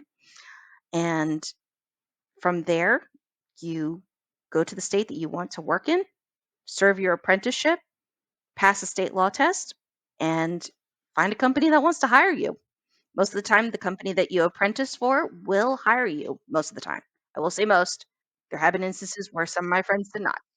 And I will say the company that I did work for my apprenticeship did hire me after I served my apprenticeship. So Well, that's I Well, did awesome. okay. there you go. All right. Mhm. Next question from Brian Biles. I think the most obvious question would be, does it ever get to you? I would think that no matter how stout you are, at some point it's got to affect you in some way. Yes. Um, it's hard not to. I'm affected by every single one of the families that I help. But I also have to put on the front that I'm here to assist and do what I can and do what I can to assist you and make it so that I am your rock during your time of when you need help. Are there days when I come home and I just go, "Oh my god, that was the toughest arrangement that I had to sit through," because I will let you know, for me, when somebody starts crying, all I want to do is reach over and give you a hug and help you get through that wave because it comes in waves. But I'm not going to, because one, most of the time you guys don't want me hugging you, and two, it's about personal boundaries. Uh-uh. So, do I want to reach across the table, hold your hand? Of course I do. But let's face it, one, personal boundaries, like I mentioned before, and two, you don't know me. Yeah, and since COVID has come through, it's made people a lot less, you know, touchy feely, which I guess for some people it's Mhm. good, but Yeah, make people a little bit more minded of their personal space, unfortunately. yeah. And Now, will I say that there are some cases that have affected me more than others? Of course. oh, absolutely. Well, just like when I was burying people, there's a few of them, not all of them, because some of them that would, they have people there, and you either get one of three different types of families that I saw. You'd either get the highly emotional ones, or you get the ones that are laughing and cutting up and having a good time, like nothing's ever, happened, which I find those interesting. But I would guess that would be highly religious people that hey, they're going to a good place. I already know, so I'm not worried about them. Yeah. The other one would be the ones that are just dead quiet. You could just tell it's just a burden, and you hear a little sniffle here and there. But on occasion, you get those ones that will ring out to you. I've buried everybody from a stillborn baby to a 107-year-old grandma or a great grandma, and you know, it it's a challenging thing, yes, but you also have to understand somebody has to do the job. It's not easy. We have to be strong. And there's a couple times where I heard the family talk about stuff where I had to walk away and wipe tears. Right. I mean, you have compassion. That's why you do the things that you do to help families.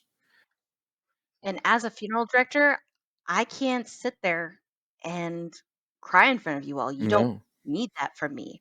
right. You need me to be able to say, I'm going to handle this. I'm going to get things done. I'm going to do what I can to help you. Plain and simple. And there are some days that I just want to just step out of the room and just cry my eyes out, and I can't. Mhm. Next question comes from Megan Marie. Have they found anything out of the ordinary in a deceased person post COVID? Example, excessive blood clotting that many have claimed to see. So, in the instances of where I've dealt with, I have not seen that. Hmm. Um, so I can't say. In all honesty, I'd love to sit there and say that I want to talk to those people and see what they saw and say, what do you mean excessive? Um, Is it different from somebody who has clogged arteries? Are we looking at, I mean, what do you mean excessive clotting? Well, I can answer some of that. Because of the COVID vaccine. Yeah, the vaccine is affectionately known as the clot shot, Yeah. and it's been reported through the news widely that people have died by excessive blood clots in the veins, and medical examiners and funeral directors have been talking about they've never seen anything so bad in their life. Yeah, I've heard of that as well. Okay. Well, I'm going to be brutally honest. I tried not to watch the news as much as everybody else because I've already got enough to deal with. Right. I'm not going to sit there and make my time that I have available Looking at a to bunch listen of to more gloom and bad doom stuff. bullshit. Yeah, no, I understand Yeah, that. As someone who is a funeral director who worked through the COVID epidemic, I hope to the best of my ability that we never go through that again. It was 100%.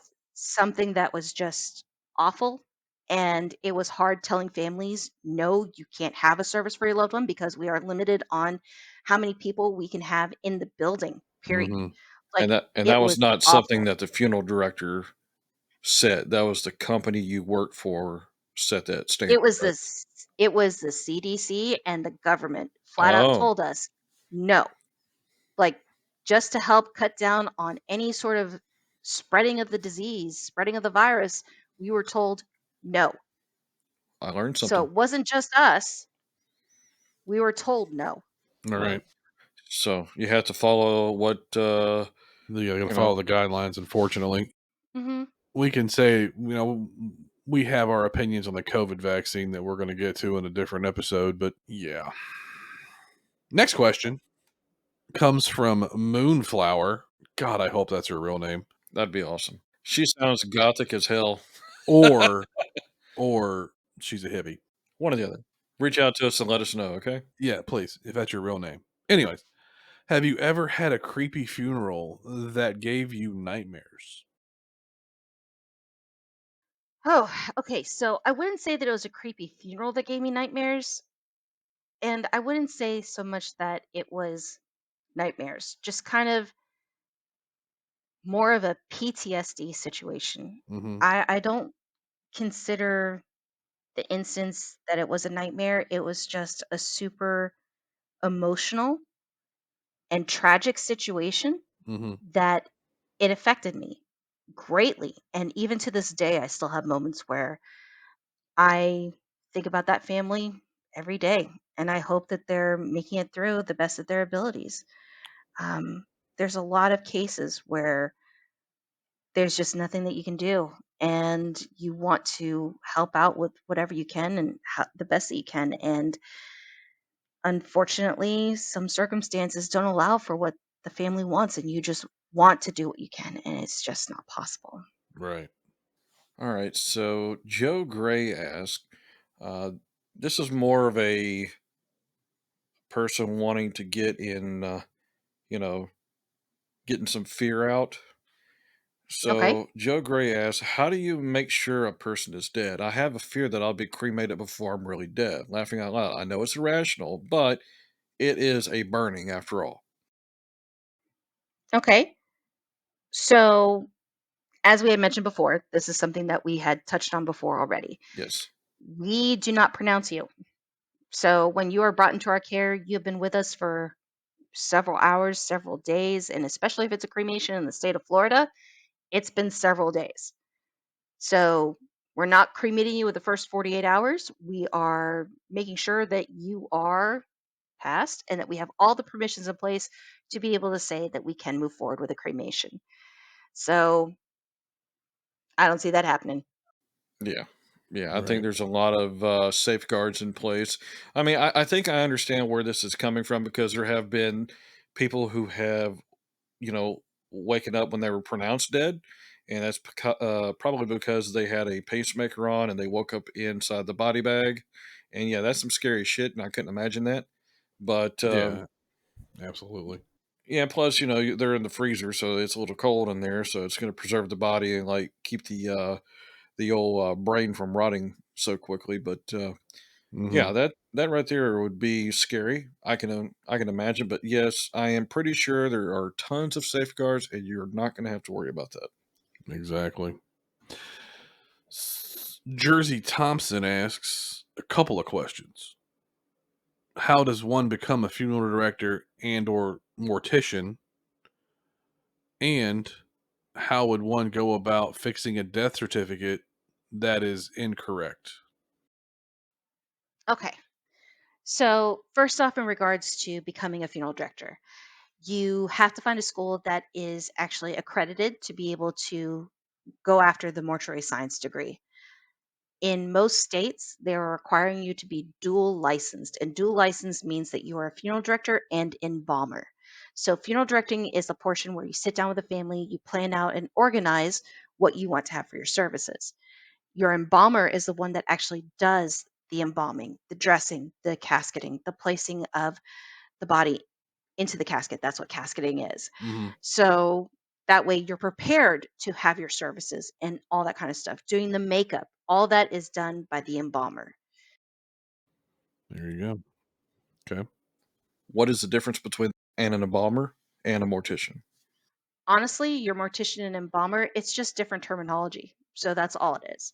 Gotcha. Um, so it means the same thing. Yep. There you We're go. okay on that end. But in regards to continuing on with about the education and everything, most of the time your funeral director embalmer is a 2-year degree. It's going to be an associate in science.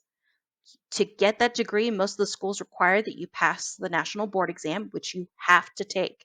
So that is a test that you have to take no matter what in the United States. So the national board exam, you have to pass it. If you do not pass it, you have the chance to take it again, but you do have to pass that before you can even serve your apprenticeship. Now, your apprenticeship depends on the state and what their regulation is. So, depending on that, you can go from there. For Florida, you have to serve a year apprenticeship and you have to pass the state law test. And then another thing that I like to let people know is that even though you get your license and you pass the state test, you still have to take continuing education every 2 years. So that's what's required. Hmm. Yeah, you have to owe them money in perpetuity as long as you do that job. Yep. Now, what was the other question that they had asked? The end of that, tail end of that question was, how do you go about fixing a death certificate that is incorrect? Okay. To fix a death certificate that is incorrect, it depends on what correction you are fixing. Now, in the state of Florida, if you're fixing things that are like an address or if you're fixing things like names, that kind of stuff is what we consider a simple amendment. That can be fixed by talking to your funeral director, letting them know that the correction needs to be made, and you can get that done. Things like marriage, like a marital status, Right. like if somebody's single, widowed, divorced, married but separated, most of the time in the state of Florida, that takes a court order to change. So that's something there. Now, as for if you're talking about the cause of death, that is something that is considered a medical amendment. You do have to let the funeral director know that you're wanting to have that changed. And they can get in contact with the doctor and say, hey, the family has questions about the cause of death, and they want to make sure that this can either get changed or why you wrote what you wrote. Right. So there's that. But that's all stuff that can be done, and your funeral director can help you out with that. Right. All right. Brandy Bauer asked a few questions here. One is, have you ever been asked by someone if they could do illegal things of any sort with the body? No, because they don't want to be on my list. So my big thing is that I'm very, very upfront. If somebody asks me to do something illegal, then the answer is no. I've had people who decided that they want to have stuff cremated with their loved one, which as long as it's in the parameters that I set to my families, I'm okay with whatever they put inside there. Just don't put glass and nothing that could basically be potentially dangerous Nothing that to can my explode. coworkers or anything. No Yep. firecrackers. No firecrackers. God No. dang No Jiffy Pop either. it. Yeah, please don't. I don't need Mm. my crematory operator running amok. That's right. Right. All right. Another question she asked was, "Who is your favorite comic or comedy show?" I ask because I wonder what kind of humor these people have, or if they're quiet and straight faced. I have a very, very warped sense of humor, and that's not just because of the profession I'm in. It's just because it is what it is. I mean, you were a mechanic, and I've been around mechanics before. I know they're fucked up. Yeah, no filters. So let me tell you, changing the filter from being a mechanic to a funeral director was a process, and I'm not fully processed into that aspect. Whoop. Trust me. I bet. Um, but I will say some of my favorite comedians are comedians like Gabriel Iglesias is one of my favorite ones. Hilarious. Um, he is hilarious and loved his live show. I've been to his show twice. Um, Other comedians that I happen to like, I like Bill Engvall. Think that he's really, really funny. Speaking my Um, redneck language. and then for other sense of humor, I mean, really, there's several comedians that I happen to really, really like, and um, I like a lot of different things.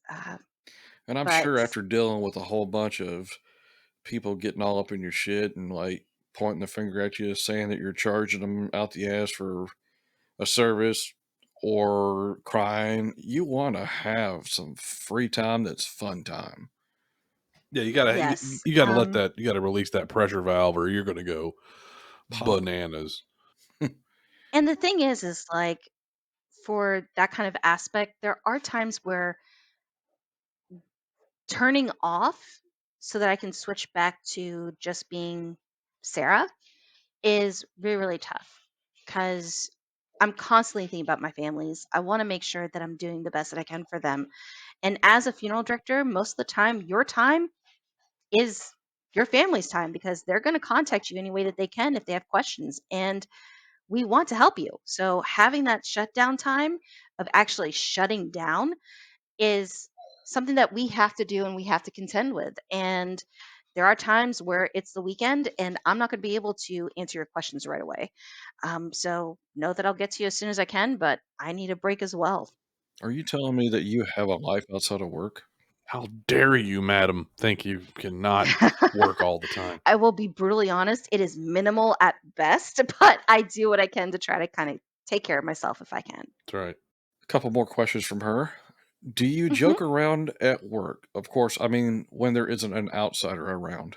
Yeah. So we are humans. We do try to have a kind of light atmosphere at appropriate times. So we need that kind of point where we can just kind of take a moment and break from having to put on our funeral director coat, and we want to have a moment of where we can joke and laugh about things. And I do joke and laugh at work. I will talk about things like cars, or I'll talk about situations of just personal life that with my coworkers, and just kind of have that moment of where I can have that um, levity and just be able to have a good time because I need that. I need to be able to have that moment of a break where I can prep myself for the next family that I have to meet. Yep. I will take a moment to talk to my coworkers, tell them about certain situations and what's going on, what to expect. And sometimes there are topics of conversation they tell me about their life and that they need to release themselves. So we want to make sure that our environment that we work in is a good environment. I try not to make it so that I am so straight laced or straight, uptight with my families, but it's all about reading the room. If your family that walks in and they are just ready, they just want to get this arrangement over with, they don't want to joke, cut up, no nothing. They want to get in and out as best as they possibly can. Or if they're sobbing and crying, you want to give them that room for comfort if they need it. If they're coming in, cutting in, and laughing up, I'm going to do what I can to make sure that they keep that kind of atmosphere. So it's all about reading the room and what you can do. Right. No pull my finger jokes and shit like that when you're over here dealing with a grieving loved one, right? No. So we try not to Little do that when tasteless. family is present. Yeah. Exactly. It is a I'm little not a tasteless fit for when this family's job. present. No, Duh. no. So the thing is that, like I said, when it's private and it's just me and my coworker, because I do work in a small office. So if it's myself and my coworker, yeah, we'll cut up, we'll talk about the things that are going on in our lives and things that we saw on TikTok or things that we saw on Facebook or anything of that nature. Yeah, we'll talk about it, discuss it if we have time. But mainly, we're taking care of our families and we're making sure that things are done the way that we can do them. Yeah, I can see it now. Farting right in front of somebody that's grieving. That damn body is releasing gas still. Got to be more careful. Yeah, Somebody embalm definitely not them. doing that. Somebody, Yeah. no, no, definitely not doing that. And I will claim it if it's that kind of situation. I'll Look, apologize profusely. excuse me, but I am human. You know. Right. Yeah. So you were Damn actually Taco. born with a belly button. Oh my God. Goddamn Taco Bell. Anyways, All right. All right. And the last question from her is, what's the strangest item a loved one has put in the casket with the departed? Now, I could answer part of this. And if you want to answer, you can too. For me, we actually buried a godfather to some gypsies, and I saw a pistol being placed on his chest and a ton of money. Okay. Um, you're saying weird though. That's to me not weird. I mean, as long as the gun's not loaded, as long as you understand that personal effect is where it is and nobody else knows that that's there, fine. I've had people who put weed um, in the pocket of their loved one because that's what they did, and we'll mark it, notate it. This is going in, and the family knows that this is what they're releasing and that they know what it is. I mean, to me, that's what it looks like. They could say it's tobacco. That's a hand wrapped cigarette. I mean, I got to go with what they tell me. That's what it is. But Hmm. I know smells. Has a certain smell. That's a hell of a place to hotbox somebody. Honestly, I'd say the weirdest thing that was placed with a loved one. This is something that is interesting or not really interesting, just kind of like it is what it is. I had somebody put a cock ring in with someone. So not on them, but they had it there, like just sitting there. So Let me go ahead and I put this mean, in for him. He'd roll over in his grave if he didn't have this on his tripod here. yeah, Jesus. Well, I yeah, mean, could he Come no. roll on. over on his grave? I mean, oh, sorry, I'm back. I mean, Ba-dang. it was like, yeah, you do. I mean, if that's what the family wants to go with them, that's what they want to go with them. I mean, Whatever. who am I to say that you can't put that in there? That's you've paid for that casket, you've paid for the arrangement, whatever. If that's what you know for that loved one, that's what you want to put, place it. As I like to say, whatever peels your banana. There you go. The next question comes from Andrew Klimbo. Actually, he asked a few questions, so we'll go one at a time. Have you ever had a funeral or family that made you really uncomfortable, and why? Oh, let's just say family drama shows itself when someone passes. Yeah. And Yep. it's unfortunate, but man, you could have some stuff go into the works that you're just like, what in the world and why? Hmm. Uncomfortable, yes. Literally had a fight break out. We've had people who insisted that they were the next of kin when they weren't. Um, we've had in the company, we've had people who had the mistress show up to a service. Whoops. That Oh, was awkward. some Jerry Um, Springer shit. I we've know, had to right? have we've had to have police come show up to escort people off property. Um, so it just kind of really just depends on really family drama. We try to tell people don't bring it here, but unfortunately, there are people who show their ass in the worst way possible. Of course. There you go. The next part of his question is, have you ever refused or declined a client? If so, for what reason? Yes, I did basically walk out of an arrangement because the family could not get their situation together. And Hmm. it was to the point where literally had a fight break out in the arrangement room. And I literally told them to get out. Hmm. I told them that they can choose whatever other company they want to go with, but I was not the funeral home and I'm not the funeral director that they need. Right. So, because I do not put up with that kind of situation that is not appropriate, and you need to put aside your differences for your loved one. Yeah, I mean, Plain for and simple. fuck's sakes, people, act like you got some fucking common decency. Here's the problem with that stuff, though. The problem with that is that's a person who who starts that kind of shit is what it is it's them making it about them Yeah, and not about the absolutely. Mhm. person that died. That's just them being a grade A flapping, gaping asshole. And the thing was is that there was no resolution Of is the course main not. problem that we were dealing with. It was flat out that, I'm I'm doing this, and you can tell that jerk across the table, and trust me, they weren't saying jerk, um, that they can go ahead and pound salt, and that they can take their feelings and shove it. And I'm like, really? This is not what you guys need to do. I'm going to go ahead and give you guys 5 minutes to discuss politely what you want to do, because we're going on day 3 of you guys not coming to an agreement. You have the option: either come to a resolution now, politely, Or or fuck Get the off. find fuck somewhere else. out. Because Yeah, yeah, exactly.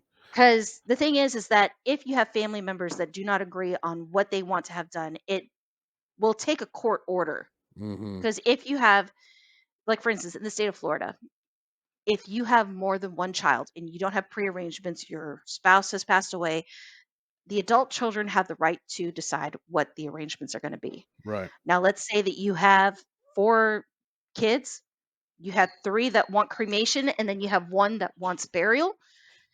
That one person could mess it up and hold off everything because you all can't come to an agreement. Hmm. So that's why it's so important to go ahead and pre plan what you want to have done.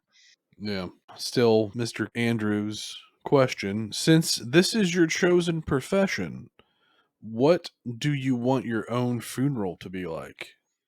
Actually, this is kind of funny because I just want a simple cremation. Yeah, If you couldn't see me when I was alive, then you don't deserve to see me when I'm dead. And that's just my absolutely. personal opinion and the way that I feel. Hmm. I don't want people to sit there and see me in a casket. I Mm-mm. don't want that to be your last memory of me.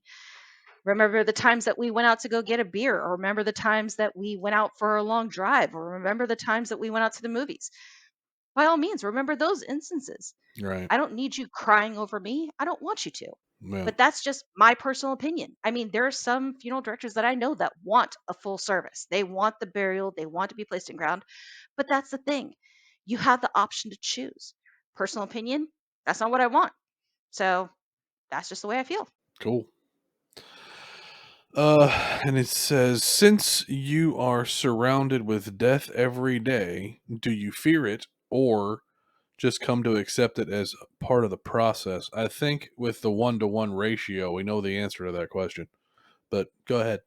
I don't fear it. I Mm, don't. It's gonna happen. And when it happens, it's my time. yeah.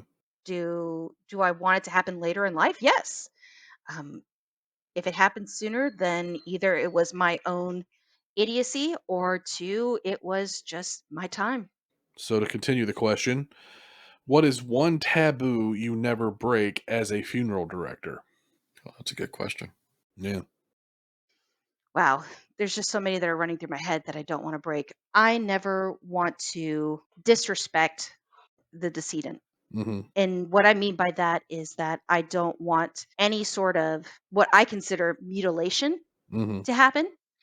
I do not in any way want that to happen under my watch, period. That is my biggest concern and my biggest thing. And what I mean by mutilation is if somebody were to have it so that they wanted to have, like, let's say somebody asks, oh, hey, we want to have like what's considered a sky burial.